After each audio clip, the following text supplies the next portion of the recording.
Hello class eighth, welcome back. हम पढ़ रहे हैं chapter 6 square and square roots. और आज हम सीखेंगे कि अगर हमें कोई नंबर दे दिया जाए, देखिएगा अभी तक हम सीख क्या चुके हैं। पहले इस एक्सरसाइज में वो हम रिवाइज कर लेते हैं एक बार कि सबसे पहले तो डिवीजन मेथड से स्क्वायर रूट निकालना सीख चुके हैं। उसके बाद कोई नंबर अगर आपको दिया जाए जो परफेक्ट स्क्वायर ना हो, तो हमने ये भी सीखा था कि उस नंबर में से क्या सब्ट्रैक्ट किया जाए कि वो परफेक्ट स्क्वायर रूट बन जाए। उसके बाद हमने किसी भी डेसिमल नंबर का परफेक्ट स्क्वायर रूट निकालना सीखा है। अब हम बात करेंगे कि कोई नंबर आपको दिया गया है और ये बोल दिया जाए कि उस नंबर में हम कम से कम क्या ऐड करें जिसके ऐड करने के बाद वो नंबर परफेक्ट स्क्वायर रूट बन जाता है। तो इस केस में हमें क्या करना होगा वो चीज़ आज हम सीखेंगे। फॉर एग्जांपल, जैसे कि एक्सरसाइज 6.4 का क्वेश्चन नंबर 5 आपको इस तरीके से करना है। तो वहाँ पर सबसे पहला जो नंबर आपको दिया गया है 525। तो आपको बताना है कि 525 में आप क्या ऐड करोगे कि ये परफेक्ट स्क्वायर रूट बन जाए। तो हम इसका सबसे पहले डिवीज़न मेथड से इसको हल करते हैं। रूल क्या होता है कि लास्ट से, अब क्योंकि यहाँ पे डेसिमल है नहीं तो लास्ट से हम क्या करेंगे, दो दो नंबर का पेयर बनाना शुरू करेंगे। और यहाँ पर कितना बचा, अकेला डिजिट बच गया तो उसके ऊपर फिर से क्या लगा देंगे, बार लगा देंगे। अब देखिएगा 5 है, 5 किसके स्क्वायर के बीच में आता है, 2 एंड 3 के बीच में। सो सबसे पहले किस पे जाएगा, 2, 2 टू जा 4, माइनस किया कितना आया 1। अब यहाँ पर हम क्या लिखते हैं, जो ऊपर लिखा गया उसका डबल,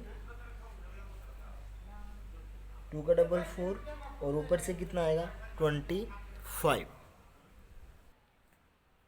अब 4 की मल्टीप्लाई अगर हम 1 से करेंगे तो देखो 41 आएगा, 2 से करेंगे 42 मल्टीप्लाई 2 करोगे 84 आएगा, 3 से करोगे तो 129 आएगा, जो कि इससे बड़ा है। तो इसका मतलब हमें 2 से मल्टीप्लाई करनी पड़ेगी। यहाँ पे 2 लिख करके 2 से आपको इसकी क्या करनी है, मल्टीप्लाई।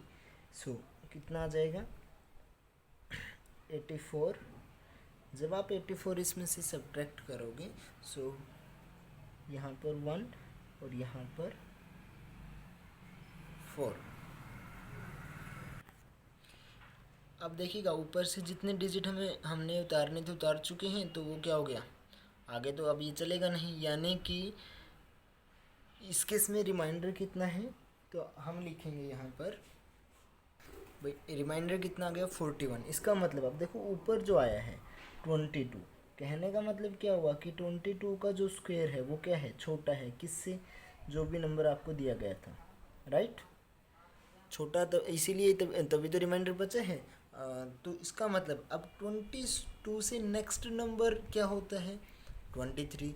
सो अब हम क्या लिखेंगे कि नेक्स्ट परफेक्ट स्क्वायर नंबर क्या हो जाएगा, आपको वही बताना है। तो नेक्स्ट परफेक्ट स्क्वायर नंबर वो कितना होने वाला है, 22 से नेक्स्ट क्या होता है 23 का स्क्वायर। एंड 23 का स्क्वायर किसके इक्वल होता है 529। सो यानी कि 529 हमें क्वेश्चन के अकॉर्डिंग निकालना क्या था, हमें निकालना था कि मिनिमम वो छोटे से छोटा नंबर प्राप्त कीजिए जो इसमें से सब्ट्रैक्ट करें, सॉरी जो इसमें ऐड करें और हमें क्या मिल जाए, परफेक्ट स्क्वायर रूट मिल जाए। सो वो नंबर जो हमें जोड़ना हो क्या हो जाएगा, so the number to be added, the minimum number लिखिए, minimum number to be added कितना हो जाएगा 529। जो परफेक्ट स्क्वायर है अगले नंबर का उसमें से क्या माइनस कर दो, जो हमें नंबर दिया गया था, तो कितना आ जाएगा 4। और वो किसका परफेक्ट स्क्वायर है वो तो हम बता ही चुके हैं कि वो 23 का परफेक्ट स्क्वायर है। इसी तरीके से आपको इस क्वेश्चन के बचे हुए पार्ट्स आपको निकालने हैं। उसके बाद क्वेश्चन नंबर 6 क्या कहता है कि find the length of side of a square whose area is 441 metre square. तो गिवन क्या है, एरिया ऑफ स्क्वेयर वो आपको दे दिया गया है 441 मीटर स्क्वेयर। तो अब आप क्या लिखोगे, side of square, side of square. अब साइड हमें पता नहीं है, साइड हमें निकालनी है, तो लेट कर लेते हैं उसको, let side of square x metre हमने मान ली। अब एरिया अकॉर्डिंग टू क्वेश्चन क्या हो जाएगा, according to question area of square क्या होता है, साइड इनटू साइड, यानी कि साइड स्क्वेयर, ये फॉर्मूला होता है। तो रख दीजिए यहाँ पर कि 441 metre square is equal to side कितनी है, एक्स मीटर स्क्वेयर। तो जब आप इसको सोल्व करोगे तो कितना हो जाएगा, 441 metre square is equal to x का स्क्वायर करेंगे एक्स स्क्वायर और मीटर का स्क्वायर करोगे मीटर स्क्वायर। मीटर स्क्वायर से मीटर स्क्वायर कैंसिल, दोनों साइड था, तो इसका मतलब क्या बचा हमारे पास, 441 is equal to x square. तो अगर एक्स स्क्वायर हमें पता है, वहाँ से एक्स निकालना है, तो इसका मतलब क्या हो जाएगा, यहाँ पर स्क्वायर रूट लग जाएगा। और अब 441 का स्क्वायर रूट आप निकाल लीजिए, तो वहीं से आपका क्या आ जाएगा, आंसर आ जाएगा। अब 441 का स्क्वायर रूट निकालने के पास आपके पास दो तरीके हैं, या प्राइम फैक्टराइजेशन से निकालिए, या फिर आप लॉन्ग डिवीजन से निकालिए, और उसके बाद आपको एक्स की वैल्यू मिल जाएगी, वही क्या है, साइड है। तो लास्ट में लिख देना, so the side of square is, जो भी आपका एक्स की वैल्यू आएगी, ठीक है। उसके बाद नेक्स्ट क्वेश्चन है आपका, इन ए राइट ट्राइंगल। राइट ट्राइंगल क्या होती है, यानी कि एक ऐसी ट्राइंगल जिसमें एक एंगल कितने का हो, 90 डिग्री का हो, उसको हम क्या बोलते हैं, राइट ट्राइंगल। सो मान लेते हैं कि ये कोई राइट ट्राइंगल है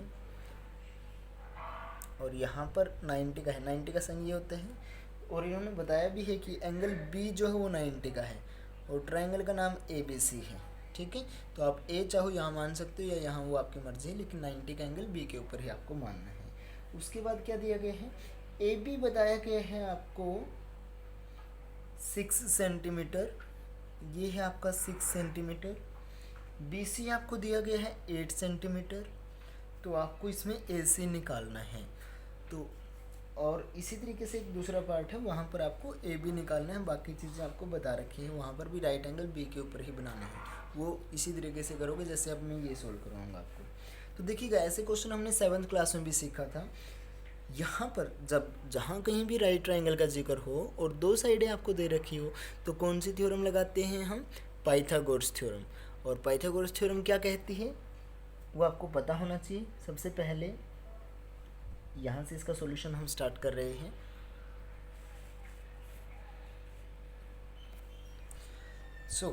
बताइए कि हमें क्या पता है कि ABC is a right angle triangle, ABC is a right triangle, comma angle B is equal to 90 degree, ठीक है। उसके बाद और क्या बता रखा है आपको, जो चीज़ें बता रखी है वो यहाँ पे लिख दीजिए। शुरू में गिवन वाली चीज़ें हम सब कुछ लिखते हैं, AB is equal to 6 centimetre and BC is equal to 8 centimetre. So अब अकॉर्डिंग टू कौन सा फॉर्मूला हम लगाएंगे, पाइथागोरस प्रमेय।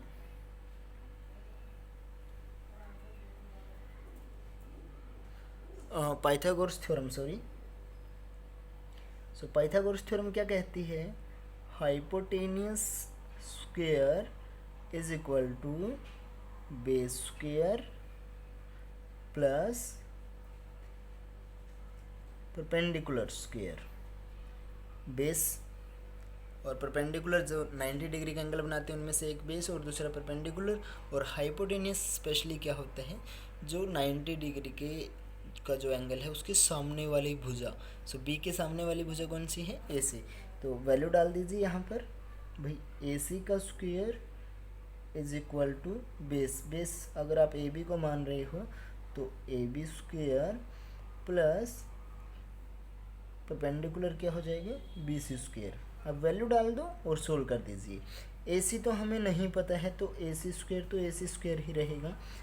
ए बी का स्क्वेयर कितना है 6, 6 सेंटीमीटर स्क्वेयर आप लिखोगे शुरू में तो 6 centimetre square plus B C क्या है 8 है तो 8 सेंटीमीटर स्क्वेयर। नेक्स्ट स्टेप में जब आप सोल्व करोगे 6 का स्क्वेयर 36 सेंटीमीटर का स्क्वेयर सेंटीमीटर स्क्वेयर प्लस 8 का स्क्वेयर 64 और सेंटीमीटर का square centimetre square which is equal to 36 और 64 को ऐड करोगे तो कितना हो जाएगा 100 सेंटीमीटर स्क्वेयर।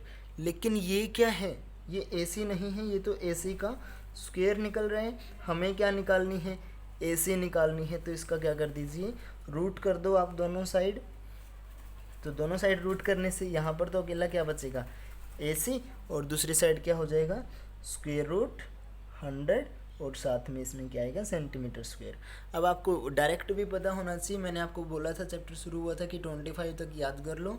तो 100 आपको पता है किसका स्क्वेयर होता है 10 का स्क्वेयर होता है और सेंटीमीटर स्क्वेयर किसका स्क्वेयर होता है सेंटीमीटर का। तो रूट से बाहर आकर के 100 क्या हो जाएगा 10 और सेंटीमीटर स्क्वेयर क्या हो जाएगा सेंटीमीटर। तो AC कितना आ गया आपका 10 सेंटीमीटर। इसी तरीके से नेक्स्ट क्वेश्चन में ट्राइंगल ABC ही बनानी है, B को 90 डिग्री रखना है, लेकिन वहाँ पर आपको AB निकालनी है। AC भी गिवन है और BC भी गिवन है। तो वैल्यू डालते रहना। जब आपको क्या निकालना है उस केस में AB निकालोगे तो BC उस साइड जा करके किस में हो जाएगी माइनस में। तो AC का स्क्वायर जो भी आएगा उसमें से माइनस कर देना BC का स्क्वायर, वो इक्वल बच जाएगा AB के स्क्वायर के। यहाँ तक क्वेश्चन सेम रहेगा पाइथागोरस थ्योरम तक। उसके बाद नेक्स्ट आपको वैल्यू डाल देनी है, सब्ट्रैक्ट करना है और फिर उसके बाद दोनों साइड रूट करके AB की वैल्यू आपको मिल जाएगी। ठीक है, तो इस तरीके से आपको बचे हुए 2 क्वेश्चन बचे हैं तो वो भी आपको सोल्व करने हैं।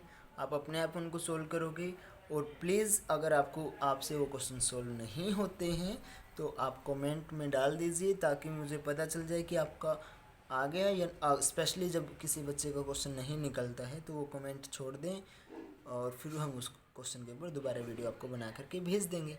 अदरवाइज़ आपका चैप्टर होता है समाप्त। और that's it for today. Bye bye students.